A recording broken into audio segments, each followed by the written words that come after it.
నమస్తే, welcome to 2020 news. నేను రాజు. నేను తరంగిణి. తెలంగాణ రాష్ట్ర నీటిపారుదల శాఖ మంత్రి ఉత్తమ్ కుమార్ రెడ్డికి మాజీ మంత్రి బీఆర్ఎస్ ఎమ్మెల్యే హరీష్ రావు లేఖ రాశారు. కాళేశ్వరం ప్రాజెక్టు కింద ఉన్న జలాశయాలను నింపాలని ఆయన సూచించారు. మిడ్ మానేరు, అన్నపూర్ణ, రంగనాయక్ సాగర్, మల్లన్న సాగర్, కొండపోచమ్మ, బస్వాపూర్ జలాశయాలను నింపాలని కోరారు. రైతుల కోసం 6వ ప్యాకేజీ వద్ద ఉన్న మోటార్లు ఆన్ చేయాలని విజ్ఞప్తి చేశారు. జలాశయాల్లో నీరు నింపకపోవడంతో రైతులు తీవ్ర ఆందోళనలో ఉన్నట్లు పేర్కొన్నారు. రాష్ట్రంలో వర్షాల పరిస్థితి మరింత తీవ్రమవుతున్న నేపథ్యంలో వాతావరణ శాఖ రాబోయే 3 రోజులకు భారీ వర్షాల హెచ్చరికలు జారీ చేసింది.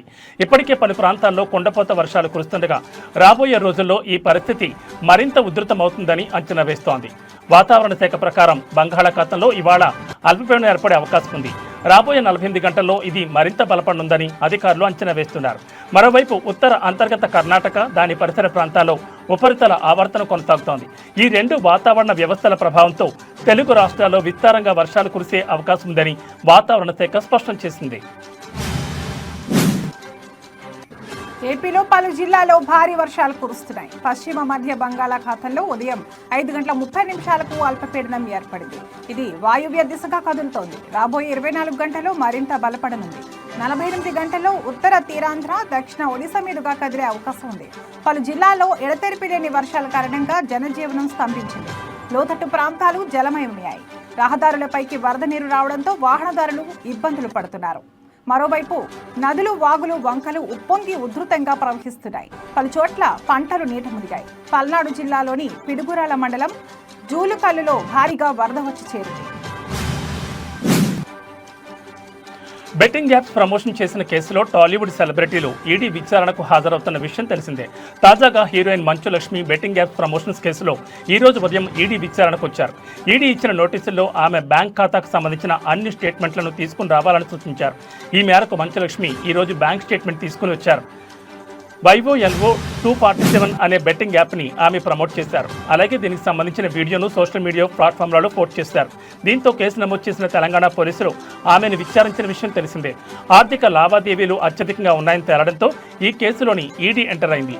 బెట్టింగ్ యాప్ సంస్థల నుంచి ఆర్థికపరమైన లావాదేవీలపై మంచు లక్ష్మిని ఈడీ అధికారులు విచారిస్తున్నారు. సత్యసాయి జిల్లా స్థానిక కాంగ్రెస్ పార్టీ కార్యాలయంలో ఏర్పాటు చేసిన సమావేశంలో కదిరి నియోజకవర్గం Congress party incharge KS Shanawaz పాల్గొన్నారు. ఈ సందర్భంగా ఆయన మాట్లాడుతూ భారతదేశ రాజ్యాంగం వజ్రాయుధం లాంటి ఓటు హక్కును దేశ ప్రజలకు కల్పించిందని, అలాంటి పవిత్రమైన ఓటును బీజేపీ అధికార దాహానికి దుర్వినియోగం చేస్తుందని అన్నారు. లోక్సభ ప్రతిపక్ష నాయకుడు రాహుల్ గాంధీ సాక్ష్యాధారాలతో సహా నిరూపించడం జరిగిందని అన్నారు. ఆంధ్రప్రదేశ్లో ప్రజాస్వామ్యం లేదని రాష్ట్ర పంచాయతీరాజ్ అండ్ రూరల్ డెవలప్మెంట్ ప్రభుత్వ మాజీ సలహాదారులు పోతిరెడ్డి నాగార్జున అన్నారు. ఈ సందర్భంగా ఆయన కడప జిల్లాలోని పులివెందుల, ఒంటిమిట్టలో జరిగిన జడ్పీటీసీ ఎన్నికలే ఇందుకు నిదర్శనమన్నారు. ప్రజాస్వామ్యాన్ని కాపాడాల్సిన పోలీసులే, డీజీపీ ప్రవీణ్ ఆధ్వర్యంలో పోలీసులే ఈ విధంగా ఎన్నికలు జరపడం చాలా దారుణమన్నారు. కడప ఎంపీ వైఎస్ అవినాష్ రెడ్డిని బలవంతంగా అరెస్ట్ చేసి తీసుకుపోవడం, వైసీపీ నాయకులను చాలా మందిని అరెస్ట్ చేశారని తెలిపారు. ఓటర్లు కాకుండా బయట నుంచి వచ్చిన వేలాది మందితో ఓట్లు వేయించడం, ఇదంతా మీడియా ద్వారా వారి గ్రామస్తులు కాదని రుజువైందని ఆయన ఆరోపించారు. మెదక్ జిల్లా నర్సాపూర్లో బీజేపీ ఆధ్వర్యంలో తిరంగా ర్యాలీ నిర్వహించారు. 330 అడుగుల జాతీయ పతాకంతో తిరంగా ర్యాలీ. మెదక్ జిల్లా నర్సాపూర్లో బీజేపీ ఆధ్వర్యంలో తిరంగా ర్యాలీలో విద్యార్థులు పాల్గొన్నారు. భారత్ మాతాకి జై అని నినాదాలు చేపడుతూ ర్యాలీ ప్రారంభించారు. నిర్మల్ జిల్లా సిద్దాపూర్ డబుల్ బెడ్రూమ్లను మాజీ మంత్రి అల్లోల ఇంద్రకరణ్ రెడ్డి పరిశీలించారు. డబుల్ బెడ్రూమ్లపై నిర్లక్ష్యం వహిస్తున్నారని మండిపడ్డారు. పెండింగ్లో ఉన్న పనులకు 4,25,00,000 మంజూరైనా కూడా ముందుకు సాగని పనులు, కమిషన్ల కోసం ఏలేటి మహేశ్వరరెడ్డి అడ్డుపడుతున్నట్లు ఆరోపించారు. గత సంవత్సరంలో మంజూరై రూముల క్రమ సంఖ్యలతో సహా పంపిణీ చేయడం జరిగిందని అన్నారు. కరీంనగర్ జిల్లా హుజూరాబాద్ బస్ డిపో రాఖీ పండుగ సందర్భంగా ప్రయాణికుల చేరివేత మరియు ఆదాయంలో రాష్ట్రంలో 2వ స్థానంలో నిలిచిందని ఆర్టీసీ అధికారులు పేర్కొన్నారు. గత సంవత్సరం 27,000 కిలోమీటర్లు తిరిగి 24 లక్షల ఆదాయం వస్తే ఈ సంవత్సరం 31,000 కిలోమీటర్లు 31 లక్షల ఆదాయం వచ్చిందని, ఈ ఆదాయం రావడానికి కృషి చేసిన సిబ్బందికి ధన్యవాదాలు తెలిపారు డిపో మేనేజర్ వంగ వెంకట రమణారెడ్డి. శ్రీకృష్ణ భగవానుని చరిత్రను ప్రపంచానికి చాటేలా హనుమకొండలో ముచ్చటగా మూడోసారి శ్రీకృష్ణ జన్మాష్టమి వేడుకలు నిర్వహిస్తున్నట్లు మాజీ కుడా చైర్మన్ సుందర్రాజ్ యాదవ్ తెలిపారు. హనుమకొండలోని బీసీ భవన్లో ఏర్పాటు చేసిన మీడియా సమావేశంలో ఆయన మాట్లాడుతూ శ్రీకృష్ణ చరిత్రను నేటి సమాజం ఫాలో అవుతోందని, ప్రపంచం మొత్తం శ్రీకృష్ణుని చరిత్ర ఆధారంగానే ముందుకు సాగుతోందని, ఇంకా శ్రీకృష్ణుని చరిత్ర ప్రపంచానికి తెలిసేలా జన్మాష్టమి వేడుకలు నిర్వహిస్తున్నామని అన్నారు. రైతుల కష్టాలు తీరాలంటే మద్దిగుండ చెరువులో నీళ్లు ఉండాల్సిందే. 3 రోజులు కురిసిన భారీ వర్షానికి మద్దిగుండ చెరువు తెగిపోవడంతో ఆయకట్ట రైతులు విలవిల్లాడుతున్నారు. జలకనూరు మద్దిగుండం చెరువు కింద దాదాపు 20,000 ఎకరాలు ఉంది. గతంలో ఇదే మద్దిగుండం చెరువు తెగిపోతే కాంట్రాక్టర్ల నిర్లక్ష్యం వల్ల నాసిరకం మరమ్మతులు చేసి ఈ దుస్థితికి తీసుకువచ్చారని బైరెడ్డి రాజశేఖర రెడ్డి ఆరోపించారు. నంద్యాల జిల్లా నందికొట్కూరు నియోజకవర్గంలోని మిడుతూరు మండలంలో ఉన్న జలకనూరు మద్దిగుండం చెరువు 3 రోజుల క్రితం తెగిపోయిన చెరువును మాజీ ఎమ్మెల్యే బైరెడ్డి రాజశేఖర రెడ్డి పరిశీలించారు. గతంలో ఈ మద్దిగుండం చెరువు తెగిపోతే నాసిరకం పనులు చేశారని, కాంట్రాక్టర్లపై చర్య తీసుకోవాలని బైరెడ్డి రాజశేఖర రెడ్డి డిమాండ్ చేశారు. నిస్వార్థ పోరాటానికి నిలువెత్తు నిదర్శనం అల్లూరు సీతారామరాజు అని పెందుర్తి ఎమ్మెల్యే జనసేన ఉమ్మడి విశాఖ జిల్లా అధ్యక్షుడు పంచకర్ల రమేష్ బాబు, మాజీ మంత్రి పసుపులేటి బాలరాజు అన్నారు. చింతపల్లి ప్రభుత్వ డిగ్రీ కళాశాల మైదానంలో ప్రిన్సిపల్ ఎం విజయభారతి ఆధ్వర్యంలో అల్లూరు సీతారామరాజు విగ్రహావిష్కరణ ఘనంగా జరిగింది. ముందుగా ముత్యాలమ్మ ఆలయ దర్శనం చేసిన ముఖ్య అతిథులు విద్యార్థులతో ర్యాలీగా కళాశాలకు చేరుకుని విగ్రహాన్ని ఆవిష్కరించారు. అల్లూరి త్యాగాలు, గిరిజనుల కోసం చేసిన పోరాటం యువతకు స్ఫూర్తి కావాలని పంచకర్ల రమేష్ బాబు పిలుపునిచ్చారు. సహకార సంఘాల ద్వారా రైతులకు మెరుగైన సేవలను అందించాలని Kakinada MP Thangella Uday Srinivas, DCCB chairman Tummala Babu పేర్కొన్నారు. కాకినాడ జిల్లా యలేశ్వరం వేదిక ఫంక్షన్లో ఎమ్మెల్యే సత్యప్రభ ఆధ్వర్యంలో జరిగిన లింగంపతి ప్రాథమిక వ్యవసాయ సహకార సంఘం అధ్యక్షుడు పెంటకోట మోహన్, సభ్యులు ధనేకుల అదృష్టదీపుడు వేమగిరి ధర్మరత్నం ప్రమాణ స్వీకార కార్యక్రమంలో వారు ముఖ్య అతిథులుగా పాల్గొని లింగంపతి సొసైటీ అభివృద్ధికి తమ పూర్తి సహకారం అందిస్తామని భరోసా ఇచ్చారు. అనకాపల్లి జిల్లా ఎస్ రాయవరం మండలం గోకులపాడు జాతీయ రహదారి వద్ద జరిగిన రోడ్డు ప్రమాదంలో ఒకరి పరిస్థితి విషమంగా ఉంది. చెన్నై నుంచి విశాఖ వైపు వెళ్తున్న అంబులెన్స్ గోకులపాడు వద్ద ఆటోని బలంగా ఢీకొట్టడంతో ఈ ప్రమాదం చోటు చేసుకుంది. ఈ ప్రమాదంలో గాయపడిన క్షతగాత్రుని నక్కపల్లి ప్రభుత్వ ఆసుపత్రికి తరలించారు. ప్రాథమిక చికిత్స అనంతరం పరిస్థితి విషమంగా ఉండడంతో విశాఖ కేజీహెచ్కి తరలించారు. విషయం తెలుసుకున్న పోలీసులు కేసు నమోదు చేసుకుని దర్యాప్తు చేపట్టారు. కర్నూలు జిల్లా పత్తికొండ పట్టణంలో CM Chandrababu, deputy CM Pawan Kalyan Annadata Sukhibhava పథకం అమలు చేసినందుకు గాను రైతన్నలతో కలిసి ఎమ్మెల్యే కేఎస్ శ్యామ్ కుమార్ కి భారీ ట్రాక్టర్, ఎడ్ల బండ్లు ర్యాలీతో కృతజ్ఞతలు తెలిపారు. కూటమి నేతలతో కలిసి ఎమ్మెల్యే శ్యామ్ కుమార్ ఆధ్వర్యంలో ఎడ్ల బండ్ల, ట్రాక్టర్లతో ర్యాలీ ఘనంగా నిర్వహించారు. స్థానిక అంబేద్కర్ కూడలి వద్ద ర్యాలీని ఎమ్మెల్యే కేఎస్ శ్యామ్ కుమార్ లాంఛనంగా ప్రారంభించారు. అంబేద్కర్ కూడలి నుండి ప్రధాన రహదారుల మీదుగా మార్కెట్ యార్డ్ వరకు ట్రాక్టర్, ఎడ్ల బండ్ల, రైతన్నల హర్షధ్వానాలతో పండుగ వాతావరణంలో ర్యాలీ కొనసాగింది. పెద్ద ఎత్తున రైతులు తమ ఎడ్ల బండ్లు మరియు ట్రాక్టర్లతో ర్యాలీలో కదం తొక్కి ఉత్సాహంగా నిర్వహించారు. ఆరోగ్యవంతమైన పిల్లల కోసం నులిపురుగులను నులిమేద్దామని జిల్లా కలెక్టర్ స్వప్నిల్ దినకర్ పొన్కర్ అన్నారు. జాతీయ నులిపురుగుల నిర్మూలన కార్యక్రమంలో భాగంగా ఎన్టీఆర్ మున్సిపల్ హైస్కూల్లో జరిగిన మాత్రల పంపిణీని జిల్లా కలెక్టర్ ప్రారంభించారు. ఈ సందర్భంగా కలెక్టర్ మాట్లాడుతూ పిల్లలు, కిషోర బాలల కడుపులో నులిపురుగులు ఉన్నట్లయితే పోషకాహార లోపం, రక్తహీనతతో నీరసపడతారని, శారీరక, మానసిక ఎదుగుదల లోపాలు గురవుతారని తెలిపారు. గత 2 వారాల నుంచి విద్యార్థులకు, పిల్లల తల్లిదండ్రులకు, సిబ్బందికి అవగాహన కల్పించడం జరిగిందన్నారు. శ్రీ వినాయక స్వామివారి దేవస్థానం నందు సంకటహర చతుర్థి సందర్భంగా శ్రీ స్వామివారికి వైభవంగా ఆలయ మాడవీధుల్లో స్వర్ణ రథోత్సవం జనసందోహం భక్తులతో అత్యంత వైభవంగా నిర్వహించడం జరిగింది. ఈ కార్యక్రమంలో దేవస్థానం ఈవో శ్రీ పెంచల కిషోర్, చిత్తూరు ఏఎస్పీ రాజశేఖర్ రాజు, ఆలయ ఏఈఓ రవీంద్రబాబు, సూపరింటెండెంట్లు కోదండపాణి, వాసు, టెంపుల్ ఇన్స్పెక్టర్లు బాలాజీ నాయుడు, చిట్టిబాబు, అర్చకులు, వేద పండితులు, ఉభయదారులు తదితరులు పాల్గొన్నారు. తిరుపతి నగరంలోని అన్ని కాలువల్లో ఎప్పటికప్పుడు సిల్ట్ తొలగించాలని నగరపాలక సంస్థ కమిషనర్ ఎన్ మౌర్య అధికారులను ఆదేశించారు. LIC road, officer club, Ramakrishnapuram, Hameed Nagar, Manchineellakunta తదితర ప్రాంతాల్లో ప్రజా ఫిర్యాదులను అధికారులతో కలిసి కమిషనర్ పరిశీలించారు.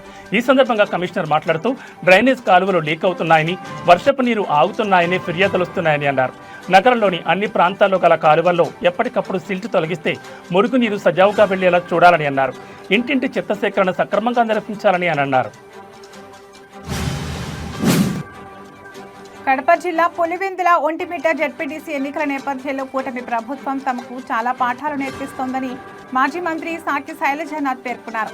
అనంతపురం జిల్లా కేంద్రంలోని వైసీపీ పార్టీ కార్యాలయంలో ఆయన మీడియా సమావేశం ఏర్పాటు చేశారు. ఈ సందర్భంగా ఆయన మాట్లాడుతూ, మీరు నేర్పించిన పాఠాలు మేము నేర్చుకోకూడదు అనుకున్నాం, కానీ మీరు వదిలేలా లేరన్నారు. ఈ ఎన్నికల్లో ప్రజాస్వామ్యం దహనం అవుతోందని విమర్శించారు. సీఎం చంద్రబాబు మెచ్యూరిటీ లేని రాజకీయాలు చేస్తున్నారని మాజీ మంత్రి సాకి శైలజనాథ్ మండిపడ్డారు. డోన్ పురపాలక సంఘం ఆధ్వర్యంలో ఆంధ్రప్రదేశ్ ప్రతిష్టాత్మకంగా చేపట్టిన హర్ ఘర్ తిరంగా ర్యాలీ కార్యక్రమం చేపట్టారు. ఈ కార్యక్రమానికి డోన్ పురపాలక సంఘం ఆధ్వర్యంలో మున్సిపాలిటీ కార్యాలయం నుంచి గాంధీ చౌక్ వరకు ర్యాలీ నిర్వహించారు. ఈ కార్యక్రమానికి ముఖ్య అతిథిగా RDO Narasimhulu, municipal commissioner Prasad Goud మరియు మున్సిపల్ వైస్ చైర్మన్ కోట్రిక హరికిషన్, సచివాలయ సిబ్బంది, పొదుపు సంఘాలు, ఆర్పీలు, మహిళా సంఘాలు, మున్సిపల్ సిబ్బంది పాల్గొన్నారు.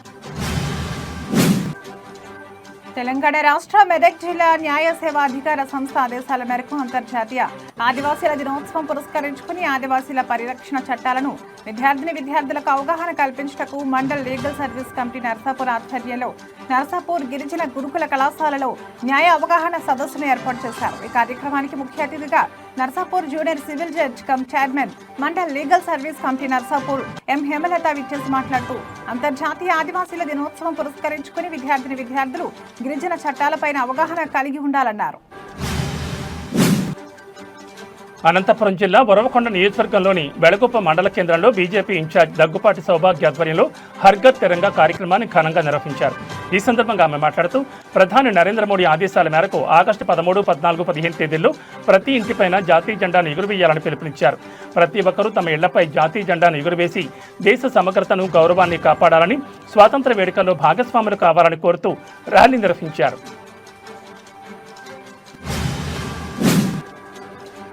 శ్రీ సత్యసాయి జిల్లా ముదిగుబ్బ మండలంలో ఒక మహిళకు న్యాయం చేయాల్సింది పోయి ఆమెను లైంగికంగా వేధించిన ఆరోపణలపై ఎస్ఐ రాజశేఖర్ సస్పెండ్ అయ్యారు. సోషల్ మీడియాలో వైరల్ అవుతున్న ఒక వీడియోలో రాజశేఖర్ ఒక మహిళతో వీడియో కాల్లో అసభ్యంగా ప్రవర్తించడం స్పష్టంగా కనిపిస్తోంది. ఈ ఘటనపై తీవ్ర విమర్శలు వెల్లువెత్తాయి. పోలీసు అధికారి ఉండి బాధితులకు అండగా ఉండాల్సిన వ్యక్తి ఇలాంటి దారుణానికి పాల్పడడంపై ప్రజలు ఆగ్రహం వ్యక్తం చేస్తున్నారు. మంచిర్యాల జిల్లా తాండూరు మండలం నర్సాపూర్లో గర్భిణికి పురిటినొప్పులు రావడంతో భారీ వర్షాలకు ఉధృతంగా ప్రవహిస్తున్న నర్సాపూర్ వాగులో తాడు సహాయంతో గర్భిణిని పోలీసులు వాగు దాటించారు. సిద్దిపేట జిల్లాలో రైతుల యూరియా కష్టాలు కొనసాగుతున్నాయి. సిద్దిపేట రూరల్, దుబ్బాక, గజ్వేల్ ప్రాంతాల్లో యూరియా కోసం యూరియా విక్రయ కేంద్రాల వద్ద ఉదయం నుండి రైతులు బారులు తీరారు.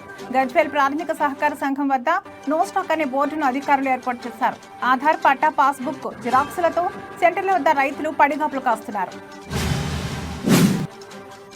సిద్దిపేట నియోజకవర్గం రూరల్ మండలం రాఘవాపూర్ గ్రామం వద్ద యూరియా కోసం రైతులు బారులు తీరారు. ఓ కార్యకర్త ఇంటికి పరామర్శకు వెళ్లి తిరిగి వస్తుండగా రైతులను చూసి సిద్దిపేట ఎమ్మెల్యే హరీష్ రావు ఆగారు. గత నెల రోజులుగా యూరియా కోసం చెప్పులు అరిగేలా తిరుగుతున్నామని, ఒక ఆధార్ కార్డుకు ఒక బస్తా మాత్రం ఇస్తున్నారని ఎమ్మెల్యే హరీష్ రావుతో రైతులు వాపోయారు. ఈ ప్రభుత్వం వచ్చాక తమ బతుకులు ఆగమయ్యాయని రైతులు ఆవేదన వ్యక్తం చేశారు. రైతులు అధైర్యపడొద్దని, రైతులకు అండగా ఉంటామని ఎమ్మెల్యే హరీష్ రావు భరోసా ఇచ్చారు. రైతులు ఎదుట వ్యవసాయ అధికారులతో మాట్లాడి యూరియా బ్యాగుల సరఫరా పెంచాలని ఎమ్మెల్యే చెప్పారు. కర్నూలు జిల్లాలో రాష్ట్ర స్థాయి నామినేటెడ్ పదవులు 3 టీడీపీ నాయకులకు రావడం సంతోషంగా ఉందని టీడీపీ జిల్లా అధ్యక్షుడు తిక్కారెడ్డి తెలిపారు. ఆకెపోగు ప్రభాకర్కు ఆంధ్రప్రదేశ్ షెడ్యూల్ కులాల సహకార కార్పొరేషన్ చైర్మన్, పార్వతమ్మకు విశ్వబ్రాహ్మణ సంక్షేమ అభివృద్ధి కార్పొరేషన్ చైర్పర్సన్ గా, విక్రమ్ సింగ్కు బొందిలి సంక్షేమ అభివృద్ధి కార్పొరేషన్ చైర్మన్ గా పదవులు వచ్చాయి. దీంతో పదవులు వచ్చిన వారికి సన్మాన కార్యక్రమం నిర్వహించారు. ఈ సందర్భంగా తిక్కారెడ్డి మాట్లాడుతూ, టీడీపీలో కష్టపడి పనిచేసిన అందరికీ ఆలస్యమైన పదవులు వస్తాయని తెలిపారు. నామినేటెడ్ పదవులు వచ్చిన వారు సీఎం చంద్రబాబు, మంత్రి నారా లోకేష్ కు ధన్యవాదాలు తెలిపారు. శ్రీ సత్యసాయి జిల్లా తనకల్లు మండలం చీకటి మానిపల్లి సమీపంలో జాతీయ రహదారిపై ఆటో, తుఫాన్ వాహనం ఢీకొని 10 మంది మహిళా కూలీలకు గాయాలయ్యాయి. వారిలో ఒకరి పరిస్థితి విషమంగా ఉండడంతో కదిరి ప్రభుత్వాసుపత్రికి తరలించారు. మిగతా గాయపడిన వారిని సమీపంలో ఉన్న తనకల్లు ప్రభుత్వాసుపత్రికి తరలించారు వందే మాత్రం టీం సభ్యులు. గాయపడిన వారందరూ తనకల్లు మండలం నల్లగుంటపల్లి గ్రామానికి చెందిన టమోటా రైతు కూలీలుగా గుర్తించారు. తిరుపతి పట్టణాభివృద్ధి సంస్థ కార్యాలయంలో తుడా బోర్డు మీటింగ్ జరిగింది. జిల్లా collector Venkateshwar, TUDA chairman Dollars Diwakar Reddy, joint collector Shubham Bansal, TUDA secretary NV Srikanth Babu ఇతర అధికారులు పాల్గొన్నారు. వీడియో కాన్ఫరెన్స్ ద్వారా town and city planning director Vidyullatha, finance additional secretary Sivaiah, పురపాలక శాఖ మంత్రి ఓఎస్డి భాస్కర్ పాల్గొన్నారు. ఈ సందర్భంగా దాదాపు 9 అంశాలను కీలకంగా చర్చించారు. ముఖ్యంగా సీఎం చంద్రబాబు ఆదేశంతో తుడా పరిధిలో ఉన్న దాదాపు 20 చెరువులను అభివృద్ధి చేయాలని నిర్ణయించారు. అందులో మొదటి విడతగా చెన్నైగుంట, మంగళం, సెట్టిపల్లి చెరువులను 8.6 కోట్లతో అభివృద్ధికి ఆమోదం తెలిపారు. సూరప్ప కసం, పద్మావతి నగర్, తుడా లేఅవుట్స్ నందు చదరపు గజం 14,000 కనీస ధరగా నిర్ణయించి 13వ విడత వేలంకు వెళ్లాలని నిర్ణయం తీసుకున్నారు. సెట్టిపల్లి శాటిలైట్ టౌన్షిప్ కోసం ప్రతిపాదించిన 5 నూతన రోడ్ల నిర్మాణం ఆమోదం తెలియజేశారు. వీటితో పాటు మరికొన్ని కీలక ప్రతిపాదనలకు ఆమోదం లభించింది. ఏలూరు జిల్లా నూజివీడు పట్టణంలో బీజేపీ పట్టణ మహిళా మోర్చా అధ్యక్షురాలు మల్లిపూడి నాగరాణి ఆధ్వర్యంలో తిరంగా ర్యాలీ కార్యక్రమం నిర్వహించారు. ఈ ర్యాలీలో పాల్గొన్న నూజివీడు మండలం బీజేపీ అధ్యక్షులు గోగినేని శ్రీనివాస్ కుమార్ అప్పారావు, బీజేపీ నాయకులు మల్లిపూడి రాజశేఖర్ దొరై, త్రివిధ పాఠశాల, శారదా కళాశాల విద్యార్థులు పాల్గొన్నారు. మన దేశ ప్రతిష్ట, పౌరుషానికి మువ్వన్నెల ప్రతీక అని నూజివీడు నియోజకవర్గ బీజేపీ నాయకులు మల్లిపూడి రాజశేఖర్ కొనియాడారు. స్వాతంత్ర దినోత్సవం సందర్భంగా ప్రతి ఇంటిపై మువ్వన్నెల జెండాను ఎగురవేయాలని ఆయన పిలుపునిచ్చారు. ప్రపంచంలో దేశాన్ని అగ్రగామిగా నిలబెట్టేందుకు పనిచేస్తున్న ప్రధాని నరేంద్ర మోడీకి దేశ ప్రజలందరూ అండగా ఉండాలని రాజశేఖర్ సూచించారు. ఆలమూరులో అన్నదాత సుఖీభావ పథకం ద్వారా రైతులకు లబ్ధి చేకూరడంతో ఆలమూరులో రైతులు నిర్వహిస్తున్న రైతు సంబరాలు కార్యక్రమంలో పాల్గొన్న ఎమ్మెల్యే బండారు సత్యానందరావు త్రుటిలో ప్రమాదం నుండి బయటపడ్డారు. ఎంతో వైభవంగా ఘనంగా రైతులు ట్రాక్టర్ ర్యాలీ నిర్వహించారు. ర్యాలీ అనంతరం ఆయన ఎడ్ల బండిపై ప్రయాణిస్తుండగా బెలూన్ పేలడంతో ఎడ్లు బెదిరి కంగారు పడడంతో బండిపై నుండి అందరూ కింద పడ్డారు. బండిపై ప్రయాణిస్తున్న ఎమ్మెల్యే బండారు సత్యానందరావు, ఆకుల రామకృష్ణ, సూరపిరెడ్డి సత్య, చిలువూరి సతీష్ రాజు, ఈదల సత్యబాబు తదితరులకు స్వల్ప గాయాలయ్యాయి. స్వల్ప ప్రమాదం నుండి ఎమ్మెల్యే బయటపడడంతో అందరూ ఊపిరి పీల్చుకున్నట్లయింది. ఎంతో ఆనందంగా జరుగుతున్న ఈ సంబరాలు ఒక్క క్షణం అలజడికి గురయ్యారు. జిల్లా తెలుగు యువత అధ్యక్షుడు చిలువూరి సతీష్ రాజుకు కాలు విరిగింది. 3 రోజుల తర్వాత ఆపరేషన్ చేస్తారు.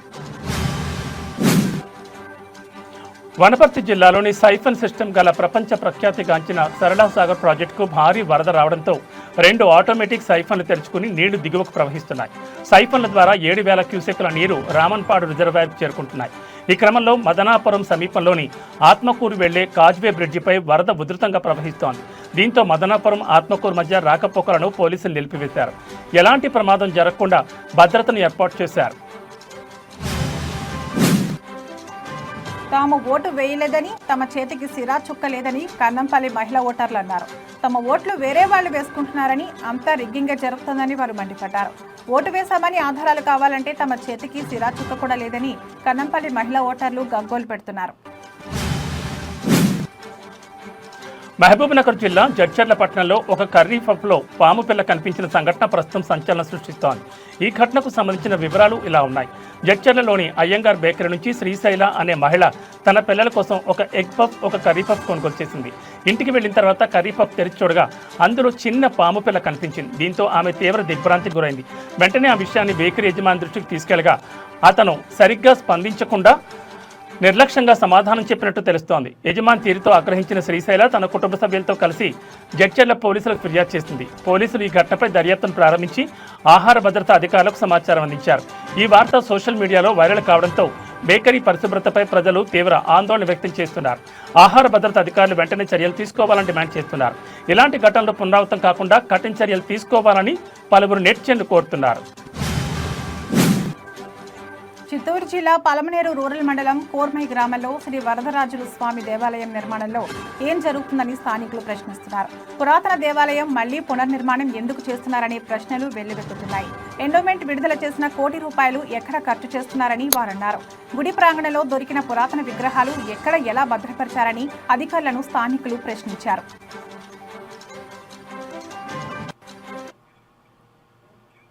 ఇవి 2020 న్యూస్ అప్డేట్స్. నమస్తే.